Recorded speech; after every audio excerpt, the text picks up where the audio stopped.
All right, so today we're talking about the skin, and then on Thursday we're going to be doing the chemistry lectures. So if you're printing out your lectures ahead of time, go ahead and print out the next 2 lectures, because if I can get into, we'll finish lecture 6.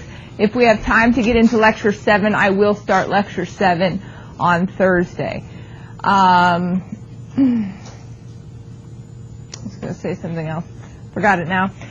A little bit of this will be review, and then on Thursday we'll be doing fetal pig, and then the following Thursday we'll be doing skin models. So some of the terms and structures we learned today you will see again in lab next week.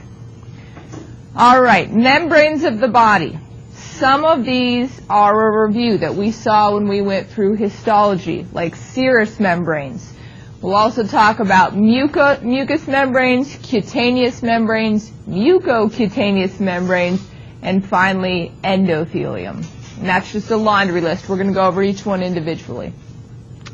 Serous membranes we talked about. Remember that serous membranes exist where cavities contain organs. Okay, that's the key. Serous membranes are in cavities that contain organs. And serous membranes always come in pairs. There's a parietal serous membrane and a visceral serous membrane.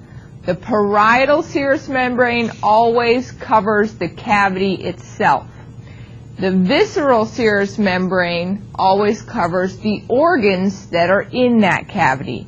Now when we say cover, okay, and you'll see this when we do the fetal pig, if I were to cut into your abdomen right now, it's not like I could pick them up with my fingers and say, look, here's the visceral serous or here's the parietal serous. They are incredibly thin, translucent membrane, meaning that you can't see it covering the organs. Okay? It is a very thin, translucent membrane that adheres directly to the organ itself. Okay? So again, parietal is the body cavity itself, visceral covers the organ.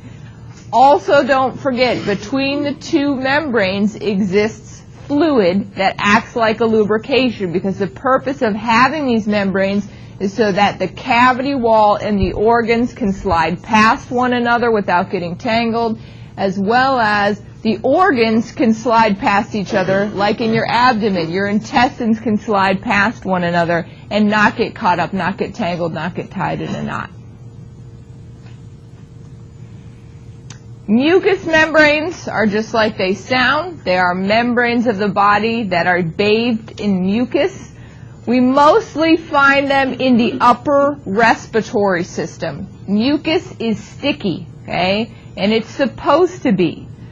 Every time you inhale, you want any particulate matter caught in your upper respiratory system and stopped before it can get down into your lungs. Mucus helps you do that. It gets stuck in the mucus. That way it can't travel any farther down into your lungs. We'll also find mucous membranes in your digestive system. Your stomach is incredibly acidic, and it's so acidic that it could do damage to its own tissue. But the mucous membrane of the stomach protects the tissue from being degraded by the acid that exists there. Cutaneous is anything relating to the skin. It's very broad, very vague definition. Anytime you see the word cutaneous, it's going to be something relating to the skin. Where you most often see it, especially in the health field, is with something called sub-Q. What does sub-Q mean? Below what? Below the skin. This is the way it's written, sub-Q. This letter Q is a misnomer because obviously we're looking at the word cutaneous. It starts with a C-U, but it is a Q sound. So when people write down subcutaneous, meaning something, usually an injection, needs to be placed below the skin, because just like submarine, okay, a submarine goes under the water. Marine is water. Sub means underneath.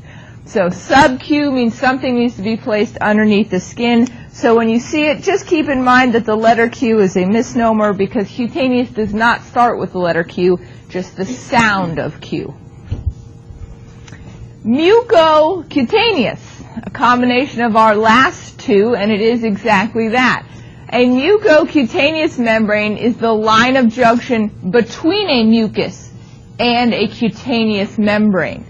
You have them in your nasal passage, in your oral passage, which is your mouth, vaginal and anal orifices. In your mouth is the easiest example.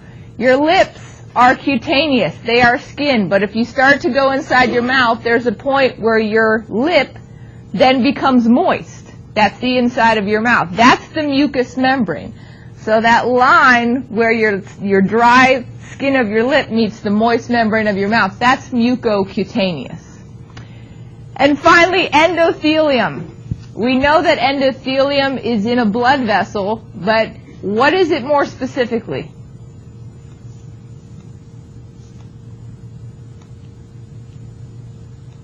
What type of tissue is it out of your four main types of tissue? It is epithelium. What type of epithelium is it? It is squamous, which is the shape. How many layers? One, so it is simple. Endothelium, remember, is our simplification, so we can say one word instead of six. Simple squamous epithelium in a blood vessel. Okay? That's endothelium. What was mesothelium? Where was mesothelium? Anybody remember? It was in a cavity. It was simple squamous epithelium inside of a cavity. Okay?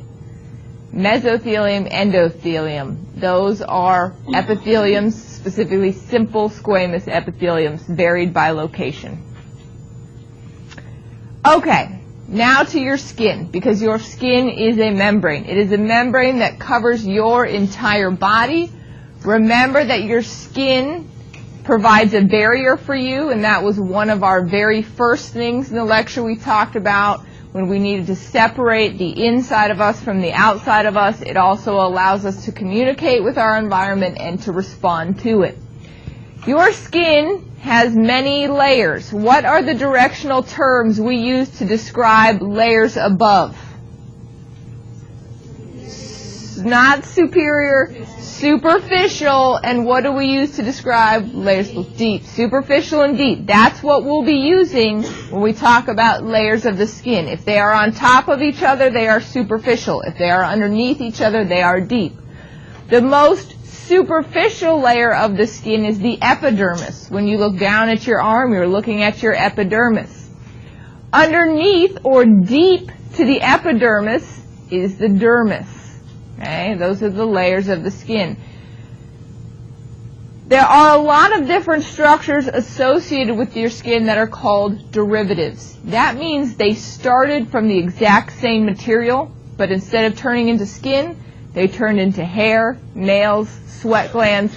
That should say sensory, that T is a typo, sensory receptors, and also the mammary gland. Okay, again, that means they all started from the same tissue, but instead of turning into the epidermis or the dermis, they turned into something else. They derived. Okay, that's what a derivative is. Epidermis first.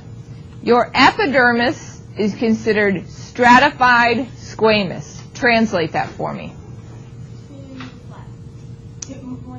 More than one flattened cells. More than one layer of flattened epithelial cells.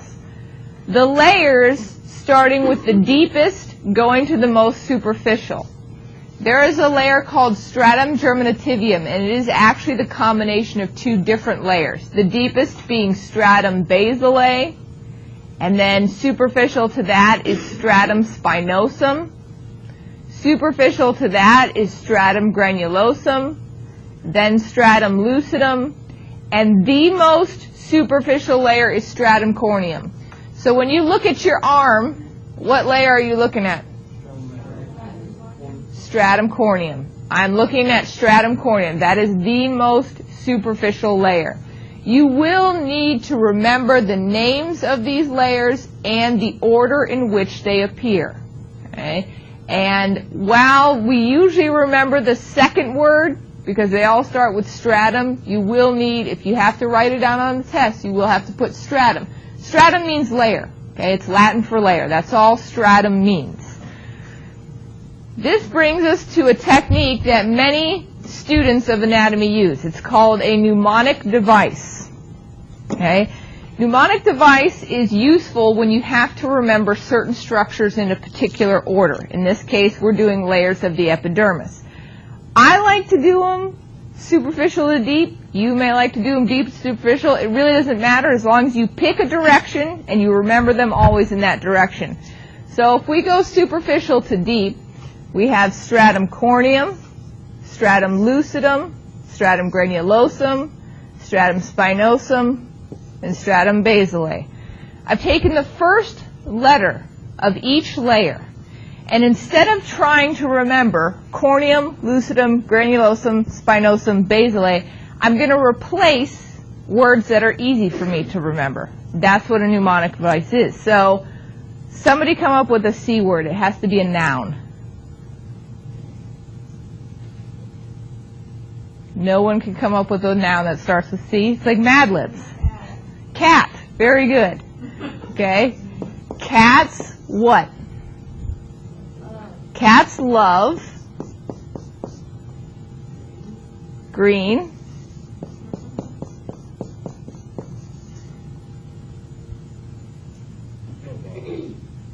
Snowballs is one word. Snowballs, and then you're going to come up with a B?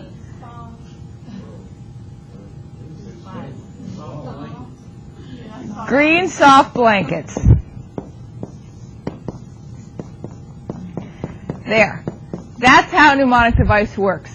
Now, if nothing else, you can remember on the test. If you can remember cats love green soft blankets, and I give you an ordering question where I mix up all the layers of the epidermis and I say you put them back in order. You don't even have to remember the names. The names are already on the test. All you have to remember is that it goes CLGSB, okay? And if you can write down cats love soft green blankets, you're going to remember it goes corneum, lucidum, granulosum, spinosum, basale, okay? 5 layers of the epidermis. In the order that we just did it, we did it from superficial to deep, okay? Corneum is the most superficial, basale is the deepest. If this doesn't work for you, make up a different one, okay? Make up one that's easy for you to remember.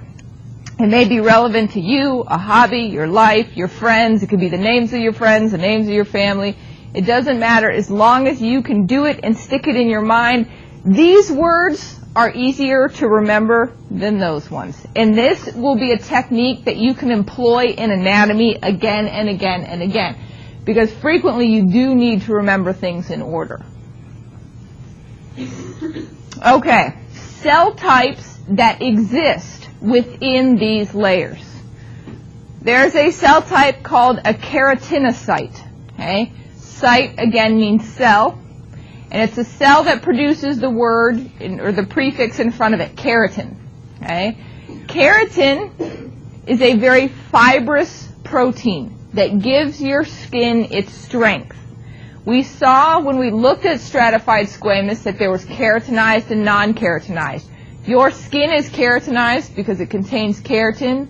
The lining of your esophagus, non-keratinized. You are water resistant. Your skin does not tear easily. That's because of the presence of keratin. Keratin does have to be replaced because, again, the top layer of your skin is dead.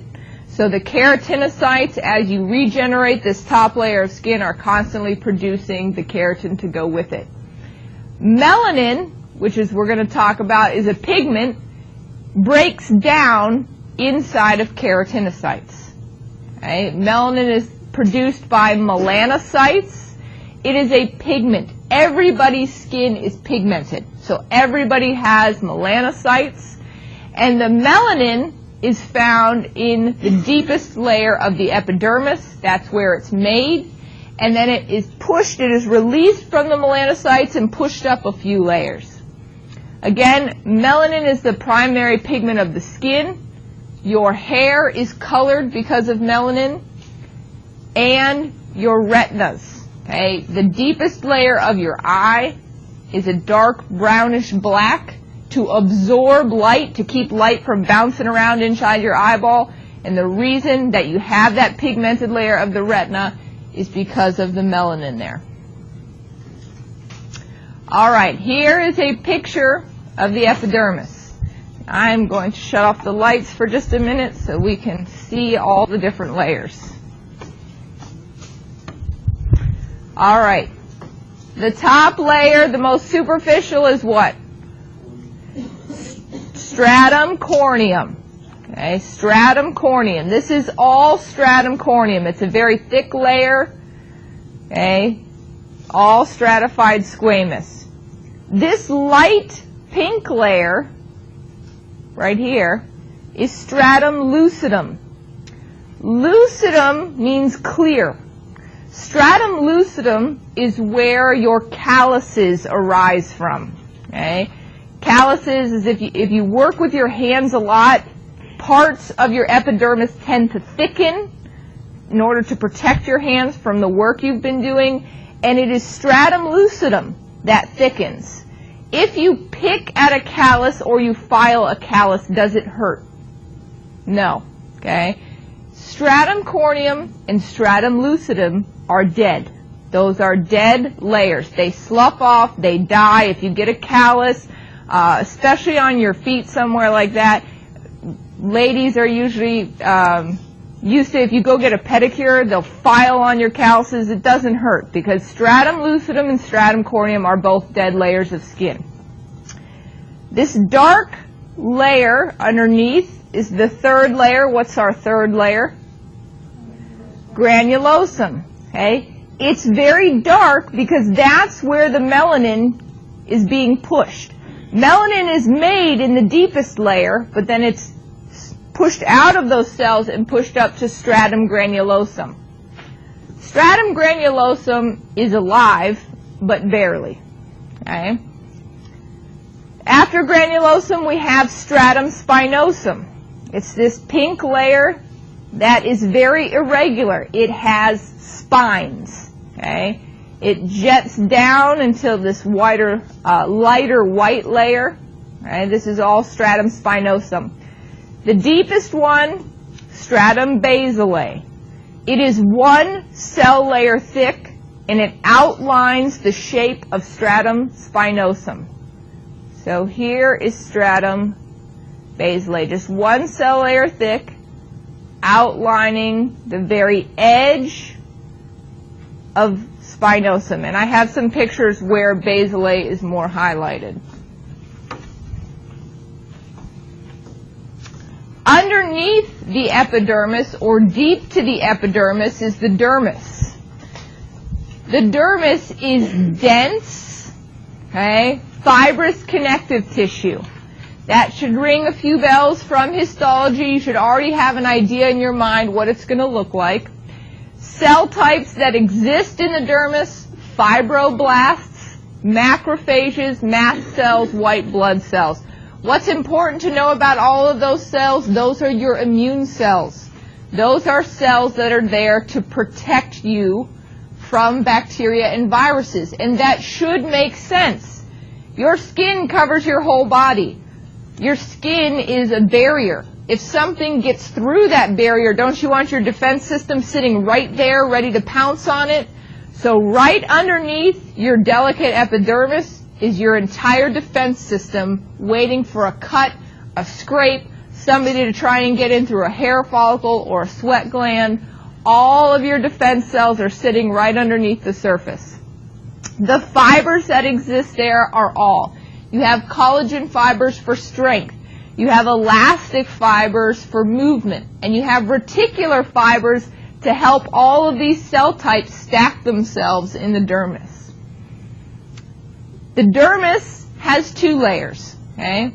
Papillary and reticular. The papillary layer, papillae, is a finger-like projection. So the papillary layer is a layer of finger-like projections. This is where blood vessels, nerves, fibers, receptors from the dermis start to try and push their way up into the dermis to provide oxygen, nutrients, and also remove wastes. there are no blood vessels going up into the epidermis. They stop in the papillary layer of the dermis and must diffuse nutrients and oxygen up into the epidermis, which is why the most superficial layers are dead. The reticular, which is the deeper layer of the dermis, is where your collagen bundles exist for strength. Stretch marks, something that both males and females are capable of getting, is a tear in a collagen bundle. Okay, the collagen bundles that give strength and support to your skin, if you stretch them so much as to tear one of these collagen bundles, that's what a stretch mark is. Here's a picture, the same picture that we were actually looking at of the epidermis is up at the top, because look, we're only at 50 times larger. If we go back to this picture, it was 200. Okay, it's the exact same picture. And what we're looking at, the lighter white tissue is all the dermis. If we look up here, all these little white projections at the top, that's the papillary layer. If I had to draw a line, an invisible line separating the papillary and reticular layers, I would draw it right along the bottom of those finger-like projections. Notice that the papillary layer is interlaced with what two layers of the epidermis? Basilae and what's above basilae? Spinosum. The papillary layer of the dermis is intertwined with basilae and spinosum. Everything underneath is the reticular layer. Here's an artist's rendering of the exact same thing. Epidermis and dermis. You have your 5 layers of the epidermis here, your papillary layer, your reticular layer. They've drawn in the structures, the sensory receptors. Notice that hair follicles go through both the dermis and the epidermis, and then the blood vessels only exist in the dermis. We do not see any blood vessels coming up to the epidermis. This one tube over on the left-hand side that's going through the epidermis is a pore for a sweat gland. That's not a blood vessel. Okay. One layer that's deep, kind of layer, not really a layer. Subcutaneous, underneath the skin, or what we call the hypodermis. It's not technically a part of the skin. It's a connective tissue that connects the dermis to the skeletal muscles. Okay? It's loose connective tissue. That's one of the reasons you can move your skin back and forth across your muscles. Okay, because it is loose connective tissue, subcutaneous in the hypodermis, that anchors the skin to the muscle. It absorbs shock. This is also where you will find adipose tissue. What is adipose tissue? Fatty tissue that acts as insulation to prevent heat from leaving your body. All right.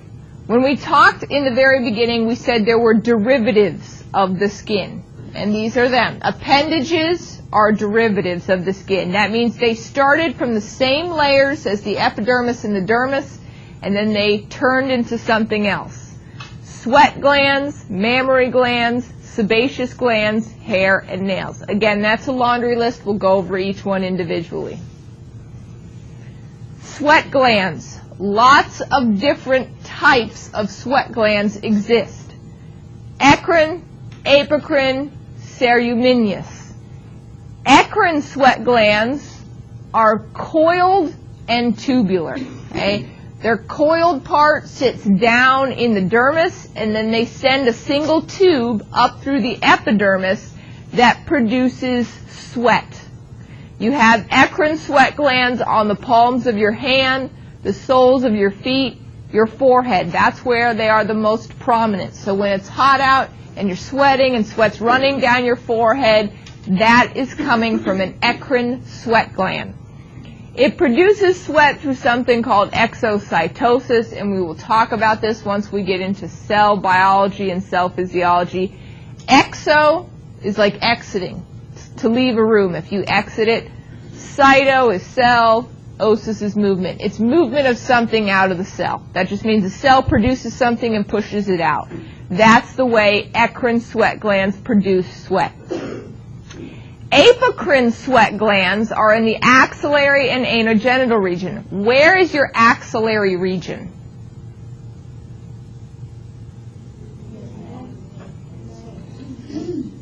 It's your armpit. Your axillary region is your armpit, and that's going to come haunt you again and again and again. I'm going to constantly be referring to the axillary region when we talk about bones and muscles. Okay? So your axillary region is your armpit. The duct of an apocrine gland empties into a hair follicle. That means it doesn't have its own opening to the surface of your skin. It taps into a hair follicle, dumps its product into there, and that's how the product finds its way to the surface. What is the product? Sweat, but there's also fatty material and protein. Okay? This is what causes body odor. Apocrine glands are responsible for body odor. Apocrine glands are dormant until puberty. The sex hormones, estrogen, progesterone, testosterone, that kick into high levels at puberty begin to turn on the apocrine glands. The protein that's in an apocrine gland is what you would know as a pheromone. Okay? Proteins that go into the air from apocrine glands, okay, can affect your olfactory sense. What's your olfactory sense? That's your sense of smell. Can be picked up by your olfactory nerve. Finally, ceruminous. Only one place in your body you have ceruminous glands. That's in your external ear canal. Produces earwax. It's very similar to an apocrine gland, except it's modified. Obviously, ceruminous glands are working since the moment you are born, okay, because babies have earwax. So the function of a ceruminous is not tied into puberty, and of course, it produces earwax. It doesn't produce sweat, fatty material, and protein, just earwax. Mammary glands are also a type of modified sweat gland. Okay? But of course, they do not produce sweat either. They produce the milk for an infant. They are found in the subcutaneous tissue. Where is subcutaneous tissue? They are under the skin, but over the muscle of the anterior thoracic wall. Where is your anterior thoracic wall? Chest is going to be thoracic. What does anterior mean? Front, okay? The front of the chest cavity. Mammary glands under the skin, over the muscles, on the front of the chest wall. Translating that, okay, but remember now we're using all correct anatomical terminology. So you have to get used to looking at stuff like that and visualizing in your head exactly where that location is. In each breast, there are approximately 20 glandular lobules. Hooked up to each lobule is a duct. Okay, the lobules are where the glands are. They produce the milk. They put it into a duct. This third point is actually now up for debate. Research is showing it may not be this way, but the ducts expand into a sinus, which is a hollow space behind the nipple, where the milk would await for a suckling infant. There is some research that now suggests that these ducts connect directly to the nipple and do not open to a sinus. But the dogma, the generally believed thing, is that there is a sinus there. The mammary gland is attached to the dermis of the skin by suspensory ligament. So the mammary glands are attached to the skin, not the muscle. Sebaceous glands.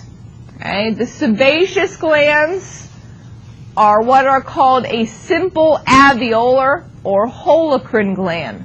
Holocrine glands are very interesting because it is the gland itself that dissolves and is secreted, and then you make a new gland, and then it dissolves and secretes itself. New gland dissolves, secretes itself. Instead of the cells staying intact, making a product and pushing it out like an eccrine gland, it's the cells themselves that dissolve. Okay? You don't really have any on the palms of your hand or the soles of your feet. They are very small on your trunk and limbs. Where they are large is on your face, neck, and chest. Sebaceous glands are the ones that are responsible for acne. When a sebaceous gland becomes clogged, you experience inflammation, which is the redness, and pyogenesis, which is pus formation. That's your own immune system trying to help you out, okay? It becomes inflamed and filled with pus. And then we know that acne is a problem during puberty because sebaceous glands kick into high gear under the influence of the sex hormones, estrogen, progesterone, testosterone. So they become very active during puberty. All right, hair, another derivative of the skin. Hair has its very own anatomy. You have the root of the hair, which is the base of the hair that's lodged deep down into the dermis. You have the hair shaft, which is the part of the hair that you actually see, okay, whether it's the hair on your arm, hair on your head. The hair itself has a central core and an outer layer called the medulla and the cortex. Medulla and cortex are completely generic anatomical terms. Lots of things on your body have a medulla and a cortex. Your kidney, your adrenal glands, your ovary, your spleen all have a medulla and a cortex. One means outer, the other means inner. Medulla is inner, cortex is outer. Same for a piece of hair, medulla and cortex. The outermost layer of the hair, or the most superficial, the one that you see with your eye, is the cuticle. The hair follicle is the tissue that surrounds the hair shaft, right, and supports the hair. At the very base, the widest part is the hair bulb. The root hair plexus is a mass of blood vessels and nerves that supplies the root or the hair bulb. Hair papillae is a little part of the dermis that pushes what's a papillae? What did we say it was? A finger-like projection up into the hair bulb that brings the blood vessels and nerves with it. And finally, there is a muscle attached to each hair follicle called the arrector pili muscle. What do you think happens when the arrector pili muscle contracts? The hair stands up, okay? When you're cold, when you get goosebumps, when you're scared and your hair stands up, that is the arrector pili muscle. Do you have control over the movement of your hair? Can you make your hair stand up on edge right now? No. So, this is not skeletal muscle. This is smooth muscle. Arrector pili muscle is smooth muscle. That's muscle you do not have control over. You have two types of hair on your body, what's called vellus hair, which is very soft hair, non-pigmented, postnatal, which means right after you're born, to adult. Babies have a lot of it. Adults don't have very much. A good place on both males and females to identify vellus hair, right on your cheeks, okay? It's a little bit of hair on your cheeks, just tiny. It's translucent. It's hard to see, but it's there. Terminal hair is what we're mostly used to thinking about. It is coarse, it's very mature, and it's pigmented. So even on your arm, like, I don't feel like my arm hair is that pigmented, but it is, okay? Hair on my head is pigmented. Your eyebrows, facial hair, that's all terminal hair. Here's a picture of the anatomy of the hair that we talked about. We'll look at this bigger picture in the lower right-hand corner first. Up here at the top is where it would break through the epidermis. Notice this is the hair shaft itself, and then as it comes down into the dermis, it is covered by living tissue that is the hair follicle. Down here, this is the dermal papillae that comes in, you should have red, blue, and yellow lines coming with it, indicating what? What's red, blue, and yellow? Nerves, arteries, and veins. Good. If we look up here at a closer look, the very red streak going right down the middle is the medulla. That's that inner part of the hair. The white part is the cortex. That's the outer part of the hair. And then the outermost layer, this orange single cell layer, is the cuticle. That's what we see when we look at the hair. And then the blue, the purple, the white layer, that's all considered part of the hair follicle.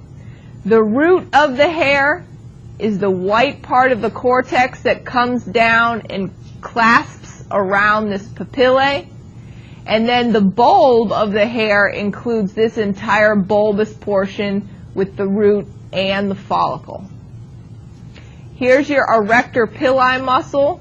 And notice they've also drawn in a sebaceous gland. We said sebaceous glands don't have their own opening to the surface of the skin. They tap into a hair follicle. Here's a quick drawing of the difference between a vellus and a terminal follicle. The easiest way to kind of judge the difference, vellus hair doesn't really hurt if you pull it out. Okay? Terminal hair would hurt a lot if you pulled it out. Okay? Terminal hair is even capable of bleeding if you pull it out. But vellus hair barely comes into the dermis, very small, again, soft, non-pigmented. Terminal hair, mature, coarse, pigmented, comes deep down into the dermis. Okay. A little bit more about the skin as a whole now. We've picked it apart. We talked about all of its layers, okay? A little bit about the skin as a whole, and then we're going to talk about nails and burns, and we're done. So again, skin is the outer covering of the body. It is considered your largest organ. Remember that organ is a bunch of tissues working together to achieve the same goal. That's what your skin is. Functions of the skin, it protects you, okay? Protects you from foreign invaders. That's the number one thing that keeps you from getting infected all day long, is that your skin remains intact. It regulates your temperature. You can sweat if you're too hot, or remember when you're cold, your skin's blood vessels all close down. It attempts to keep blood away from the surface. Sensory perception. Not only can you sense if it's hot or if it's cold or if it's raining or dry out, you can tell when somebody's touching you, if somebody's grabbing you, if somebody's hurting you. That's all sensory perception through the skin. It's excretory, which means it excretes something, and it excretes sweat. We saw earwax, we saw sweaty, fatty material, proteins. That's all excretory. It's excreting a product. And it is also essential for the formation of vitamin D. You must go out and get some sun sometimes to help you form vitamin D. Again, there's just more pictures of the same thing that we've looked at. This is the 5 layers of the epidermis and then the dermis. So the top layer is stratum corneum, then stratum lucidum, then, and finally, basilae. Then the first layer of the dermis is the papillary layer, and then the bottom, the deeper layer of the dermis is the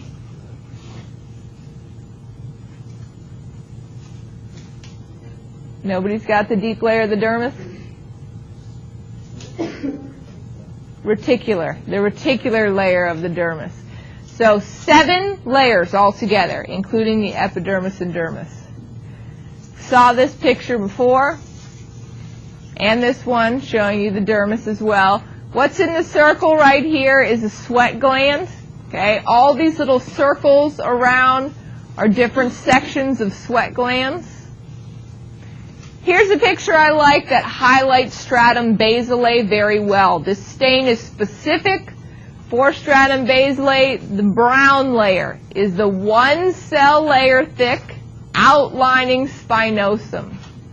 So that is a very good picture of basilae. Another of the same thing. Notice Okay, it looks a little bit different in all the pictures, but it's the same thing. I can still pick out corneum, lucidum, granulosum, spinosum, and basilae. But basilae is well stained in this picture as well. We see a little bit of a sebaceous gland there in the circle, papillary, reticular layer. Here's a picture of a hair follicle, and we can see down here at the base the hair itself. We see the papillae. We see the hair root and bulb coming up towards the epidermis. There's a sebaceous gland hooking in, and it would continue going out to the epidermis. Here's a close-up of that same thing. We see two hair follicles here, a sebaceous gland. We see the hair itself coming up through the hair follicle, and then where the A is, that is a transverse section of a rector pili muscle, the muscle that will be coming in, hooking to that follicle. Okay, last thing we have to talk about with the skin before we talk about burns are nails. Remember that nails are derivatives of the skin. The 5 layers of the epidermis help give rise to fingernails. Anatomy of a fingernail. The free edge. The part of your nail that you can cut with nail clippers. That's the free edge. Does it hurt when you cut it? No. So is it alive? No. That part of your nail is dead. Okay? If it doesn't hurt when you cut it, it's dead. The body of the nail, okay, is everything behind that free edge that's actually attached to the skin underneath. That's the body of the nail. The root of the nail, your nail, after it reaches where the skin covers it, actually continues to go underneath the skin. If you chopped off all your visible nail, it would still grow back because there's a little bit of nail sitting behind the skin. That's the root of the nail. Now, if you cut the root of the nail off, you're not getting your fingernail back. Okay? The lateral nail fold. What does the word lateral mean? To the side. Okay? To either side of the nail, where the skin meets that side of the nail, is the lateral nail fold. And the easiest way to remember this is where you get hangnails. Okay? Hangnails come up in the lateral nail fold, right where your skin meets the side of your nail. The lunula, one of my more favorite science words, is the half moon shape at the base of where your nail meets your skin.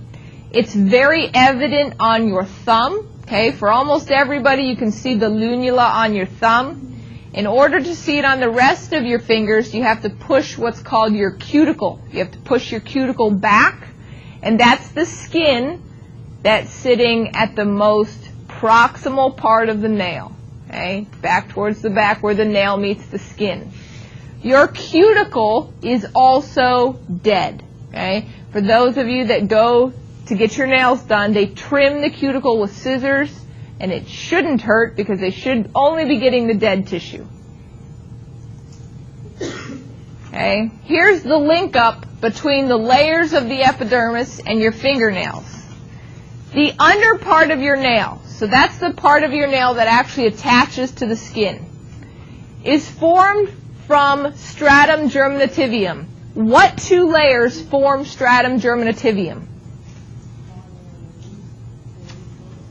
It's the 2, spinosum and basilae form stratum germinativium. Are those 2 layers alive? Yes, those are alive. So if you take your nail and you were to rip it off the skin, would it hurt? Yes, because those layers are very much alive. The free surface of the nail is formed from stratum lucidum. Is stratum lucidum alive? No, that's why that part of your nail can be cut without hurting. The cuticle is derived from stratum corneum. Is stratum corneum alive? No. Again, that's why you should be able to trim or push or pull on your cuticle and not hurt it. Last thing we have to talk about with the skin are burns. Burns come in degrees, indicating the type of burn, and also we're going to talk about percentages, what percentage of the body is burned. I'll tell you exactly the format of the question for burns on your exam. Sally What's-Her-Name is going to walk into the emergency room. I'm going to tell you what her skin looks like and where she's burned. And then I'm going to ask you to tell me what type of burn does she have and what percentage of her body is burned. Okay, so let's do types of burns first. A first-degree burn is a superficial burn. It is usually characterized as redness, okay, edema, which is swelling, but no blisters. Okay, so if the skin is red and swollen, but that's it, it's a first-degree burn. A second-degree burn is considered a partial thickness burn, where a first-degree burn usually just involves the epidermis. A second-degree burn will involve the epidermis and the dermis. It will be characterized by the formation of a blister. A blister is a response of your own immune system. And in order to get to your immune system, remember that it lives in your dermis. So if you provoke the dermis with inflammation, which is what a burn does, you'll get blisters. So that's the distinguishing feature between first and second degree burns. Blisters, second degree. No blisters, first degree. Third degree burns are considered a full thickness burn because they destroy the epidermis, the dermis, and frequently will damage the muscle underneath the skin. Third degree burns cause extensive scarring. Your body can repair a first degree burn on its own. It can repair a second degree burn on its own without any help. Third degree burns most of the time cannot be repaired by your own body, and it requires what's called a skin graft, where skin is taken from one part of your body and put onto another part of the body to help the healing process. So that's how we tell the difference between first, second, and third. So when Sally What's-Her-Name goes into the emergency room and I tell you what her skin looks like, based on these descriptions, you should be able to diagnose what type of burn she has. Okay, how do we calculate the percentage of her body that's burned? We use what's called the rule of 9. So next time you're listening to the news and somebody's been burned and they tell you the percentage of the body that's been burned, they have calculated it according to the rule of 9s. So let me draw my gingerbread man.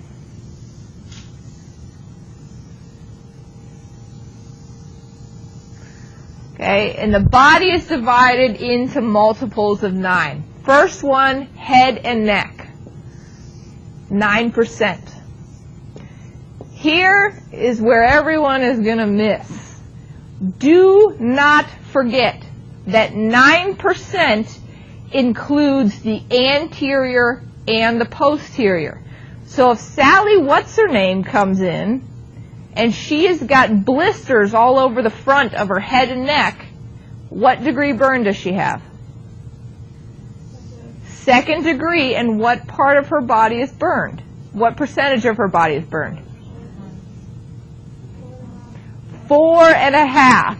Remember that this 9 is front and back. So if just the front of her head is burned, it's 4.5. So anterior and posterior, we'd assign 4.5 to the anterior and 4.5 to the posterior. That's true of every one of these numbers. They include half for the anterior, half for the posterior.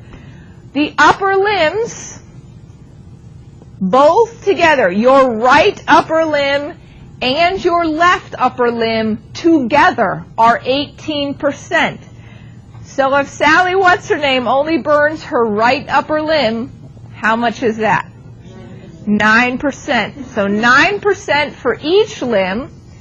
And then, if Sally burns the anterior of her right upper limb, it is 4.5.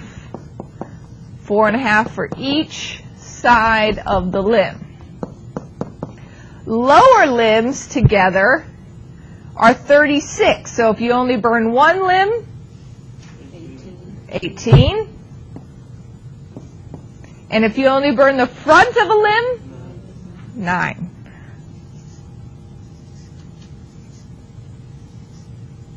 Trunk of your body, 36%.